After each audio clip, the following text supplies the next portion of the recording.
বিরতির পর স্বাগত। সামনেই রয়েছে নির্বাচন, অর্থাৎ ভিলেজ কাউন্সিল নির্বাচন। আর ভিলেজ কাউন্সিল নির্বাচনের আগে রাজনৈতিক তরজা শুরু হয়ে গেছে রাজ্যে। সিপিএম এর প্রচার সজ্জা নষ্ট করা হয়েছে, আর তার অভিযোগ রয়েছে এবার শাসক দলের দিকে। বরদোয়ালি বিধানসভা কেন্দ্রের ড্রপগেট এলাকায় এই ঘটনা। সিপিএম এর নেতৃত্বদের মূলত অভিযোগ হচ্ছে যে সিপিএম এর প্রচার সজ্জা নষ্ট করে ফেলেছে তার, এবং তাদের যে মূলত অভিযোগ তা হচ্ছে এই প্রচার সজ্জা রাতের আধারে নষ্ট করার পেছনে রয়েছে শাসক দল, এমনটাই অভিযোগ। তবে সে বিষয়ে বাম নেতা সৃজন দেব তিনি কি বলছেন শোনাচ্ছি। আমরা প্রচার সজ্জার কাজ করছিলাম ইয়াতে ড্রপগেটে। একটা বড় ব্যানার সেখানে মধ্যে লাগানো হয়েছিল, সেই ব্যানারগুলি ছিঁড়ে ফিরে দিছে। আমাদের যে ফ্ল্যাগগুলি লাগিয়েছিলাম সেই ফ্ল্যাগগুলিও নিয়ে চলে গেছে। তার পরিপ্রেক্ষিতে কারা করলো এটা আমরা তো জানি, এরা যে শাসক গোষ্ঠী এইগুলি করে।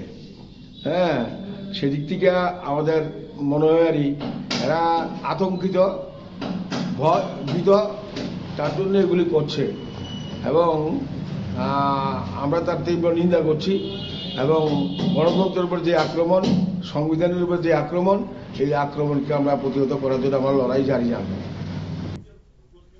আপনারা শুনলেন সিপিএম নেতা সৃজন দেবের বক্তব্য। ওনার যে বক্তব্য তা হচ্ছে যে ভয় ভীতি কাজ করছে, যার জন্যই এই কাজ সংগঠিত করছে শাসক দলের নেতৃত্বরা। প্রচার চলছে, তারা প্রচার সজ্জা তৈরি করছিল, আর সেই প্রচার সজ্জায় ভেঙে দিয়েছে, নষ্ট করে দিয়েছে শাসক দলের নেতৃত্বরা। এমনটাই কিন্তু অভিযোগ বারবার করছে সিপিএম এর নেতৃত্বরা। আর সেই বিষয় নিয়ে আমি স্পষ্টীকরণ নেব। টেলিফোন লাইনে এই মুহূর্তে যুক্ত হয়ে গেছে ৮ নং টাউন বরদোয়ালির মন্ডল সভাপতি শ্যামল কুমার দেব। প্রথমে আপনাকে নিউজ ভ্যানগার্ডের পর্দায় স্বাগত জানাচ্ছি। Thank you.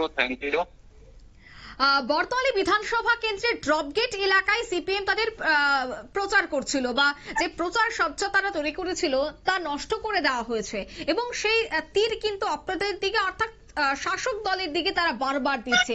সংবাদ মাধ্যমের মুখোমুখি হয়েও তারা বলছে যে এই কাজ শুধুমাত্র শাসক দলই করতে পারে। সে বিষয়ে আপনি কি বলবেন? প্রথমে নমস্কার ম্যাম, এবং আমি নিউজ ভ্যানগার্ডের পক্ষ থেকে যারা যারা দর্শনার্থী আছেন সকলকে আমি ধন্যবাদ জ্ঞাপন করছি।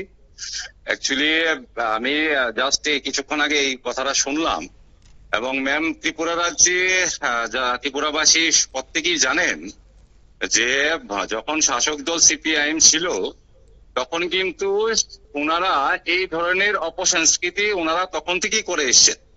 এবং আমরা যখন বিরোধী ছিলাম তখন প্রায়ই দেখা যেত যে এই সংস্কৃতিতেই, মানে দ্যাট মিনস ওনাদের ফ্ল্যাগ ওনারা ফেলে সেই বিরোধীদের উপর একটা চাপিয়ে দেওয়া, যে ফ্ল্যাগ ফেলে দিয়েছে, সেইগুলি আমরা সবসময় দেখিয়েছি। মানে অনেক পুরানা যে সংস্কৃতি, অপসংস্কৃতি, সেটাই কিন্তু। আর আমাদের যখন 2018 সালে যখন সরকার প্রতিষ্ঠা হলো তখন কিন্তু আমাদের এখান থেকে কোনো এমন ধরনের ঘটনা আপনারা দেখতে পাবেন না, কোথাও কোনো কিছু হয়নি। আর ওই অপসংস্কৃতি ওনাদেরই মাধ্যমেই একমাত্র করা সম্ভব, সেটা আমাদের কালচারে পড়ে না। অন্যদিকে তিনি অভিযোগ করলেন যে এই মুহূর্তে শাসক দলের মধ্যে একটা ভয় কাজ করছে, ভয় ভীতি কাজ করছে, এবং এই ভয়ের জন্যই নাকি এই প্রচার সজ্জা নষ্ট করা হয়েছে। কি বলবেন? দেখুন, আমাদের হচ্ছে আমরা ওনারা কি বলছেন সেটার উপর আমরা গুরুত্বটা কম দেই। আমাদের হচ্ছে ডেভেলপমেন্ট নিয়ে আলোচনা, ডেভেলপমেন্ট ওয়ার্ক করা, সেগুলি নিয়ে আমরা থাকি। এখন ওনারা কি বলছেন সেগুলি থেকে ফলো করলে আমরা ডেভেলপমেন্ট কি করে করবো? ওনাদের আপনারা দেখেছেন যে এর আগে জায়গা পায়নি, এইগুলি দিয়ে একটা বিভ্রান্তি সৃষ্টি করা, আর সবসময় অপপ্রচার ওনাদের একটা সবসময় করে যান। আমরা ডেভেলপমেন্ট নিয়ে থাকি, ওনারা কি বললো কি তাতে কোনো আসে যায় না। আমাদের যে কাজের দায়িত্ব দেওয়া হয়েছে যে আমাদের বিধানসভাবাসী যারা আছেন প্রত্যেকের সাথে সুসম্পর্ক করা, প্রত্যেকের জন্য ডেভেলপমেন্ট কাজ করা, প্রত্যেকের সাথে যোগাযোগ করে একদম আমাদের বিধানসভাকে সুন্দরভাবে সাজিয়ে তোলা। এবং এই 8 নং টাউন বড়দুয়ালি হচ্ছে মুখ্যমন্ত্রীর এলাকা, মানিক সাহার নিজ বিধানসভা এলাকা।